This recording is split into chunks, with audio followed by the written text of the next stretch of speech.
আসসালামু আলাইকুম। Bangladesh institute of capital market থেকে নতুন একটি নিয়োগ বিজ্ঞপ্তি প্রকাশিত হয়েছে। এই প্রতিষ্ঠানটি হচ্ছে গণপ্রজাতন্ত্রী বাংলাদেশ সরকারের আর্থিক প্রতিষ্ঠান বিভাগ ও অর্থ মন্ত্রণালয়ের আওতাধীন একটি শিক্ষা ও গবেষণামূলক জাতীয় প্রতিষ্ঠান, যেখানে ৩টি ক্যাটাগরিতে সর্বমোট ৬ জনকে নিয়োগ প্রদান করবে। এই পদগুলোর ক্ষেত্রে বাংলাদেশের প্রত্যেকটা জেলা থেকে নারী এবং পুরুষ যারা স্নাতক পাশে উত্তীর্ণ তারা আবেদন করতে পারবেন। আজকের এই ভিডিওতে আপনারা এই পদ ৩টি সম্পর্কে বিস্তারিত জানতে পারবে, যেমন কোন পদে কতজনকে নিয়োগ প্রদান করবে, কততম গ্রেডে বেতন স্কেল প্রদান করবে, কিভাবে কোথায় গিয়ে আবেদন করবেন, আবেদনের শুরু কবে শেষ কবে, আবেদন করার ক্ষেত্রে কোন পদের ক্ষেত্রে কত টাকা খরচ হবে কিংবা খরচ হবে কিনা, এছাড়াও আরো জানতে পারবেন আপনারা যদি এই পদগুলোতে চাকরি করেন সেক্ষেত্রে কিরকম সুযোগ সুবিধা পাবেন। বিস্তারিত বিষয় নিয়ে এই ভিডিওতে আলোচনা করব। তো ভিডিওটি না টেনে সম্পূর্ণ দেখার অনুরোধ রইল।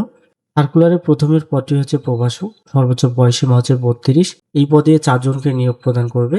শিক্ষাগত যোগ্যতা হচ্ছে ফিন্যান্স বিষয়ে ৪ বছর মেয়াদী প্রথম শ্রেণীর স্নাতক বা প্রথম শ্রেণীর স্নাতকোত্তর অথবা বিবিএ এবং এমবিএ সমমান পরীক্ষায় উভয়টিতে ন্যূনতম সিজিপিএ 4 পয়েন্ট এর মধ্যে 3.50 থাকতে হবে।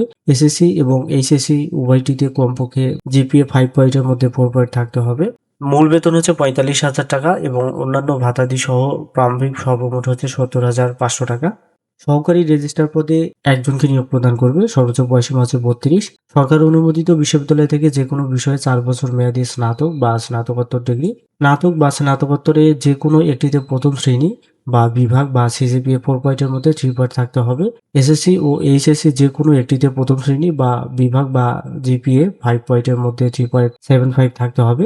এছাড়াও কম্পিউটার প্রশিক্ষণ প্রাপ্ত হতে হবে। এ পদের ক্ষেত্রে মূল বেতন হচ্ছে ৩৫,০০০ টাকা, অন্যান্য ভাতাদি সহ সর্বমোট হচ্ছে ৫৫,৪০০ টাকা।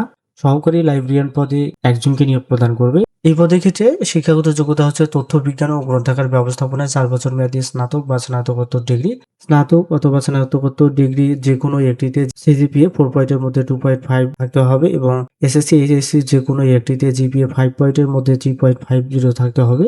এছাড়াও কম্পিউটার প্রশিক্ষণ প্রাপ্ত হতে হবে। এ পদের ক্ষেত্রে মূল বেতন হচ্ছে ২১,০০০ টাকা এবং অন্যান্য ভাতাদি সহ সর্বমোট ৩৬,১০০ টাকা।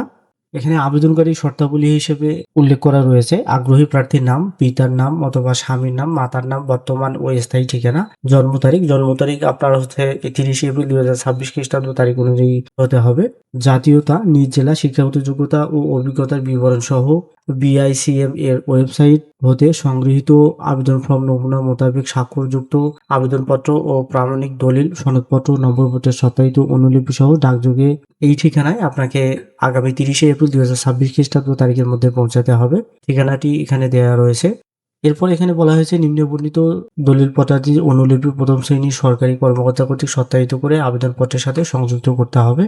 সকল শিক্ষাগত যোগ্যতা সনদপত্র, নম্বরপত্র, পেশাগত অভিজ্ঞতা ও প্রকাশনা প্রযোজ্য ক্ষেত্রে 2 কপি সদ্যতলা পাসপোর্ট সাইজের ছবি, প্রথম শ্রেণী সরকারি কর্মকর্তা কর্তৃক প্রদত্ত চারিত্রিক সনদপত্র, মূল জন্ম সনদ অথবা জাতীয় পরিচয়পত্র, সংশ্লিষ্ট জেলার স্থায়ী নাগরিকত্ব সনদ, ড্রাইভিং লাইসেন্স প্রযোজ্য ক্ষেত্রে এই সকল ডকুমেন্টস আপনাকে প্রথম শ্রেণী সরকারি কর্মকর্তা কর্তৃক সত্যায়িত করে আবেদনপত্রের সাথে সংযুক্ত করতে হবে। এছাড়াও খামের উপরে অবশ্যই পদের নাম উল্লেখ করতে হবে। যারা কোটায় আবেদন করবে তাদের ক্ষেত্রে কোটার প্রমাণপত্র অবশ্যই সত্যায়িত করে আবেদনপত্রের সাথে সংযুক্ত করতে হবে। তো এখানে আরো কতগুলো শর্তাবলী উল্লেখ করা রয়েছে, আমি যেগুলো ওই ভিডিওতে আলোচনা করলাম সেগুলো ছাড়াও এখানে আছে। এগুলো আপনারা অবশ্যই ভালোভাবে দেখবেন, তারপরে বুঝে শুনে আবেদন করবেন। যেহেতু আবেদন আপনাকে ডাকযোগের মাধ্যমে করতে হবে সেহেতু নির্ধারিত এখানে যে সময় দেওয়া রয়েছে এই সময়ের পূর্বেই আবেদন পাঠানোর চেষ্টা করবেন।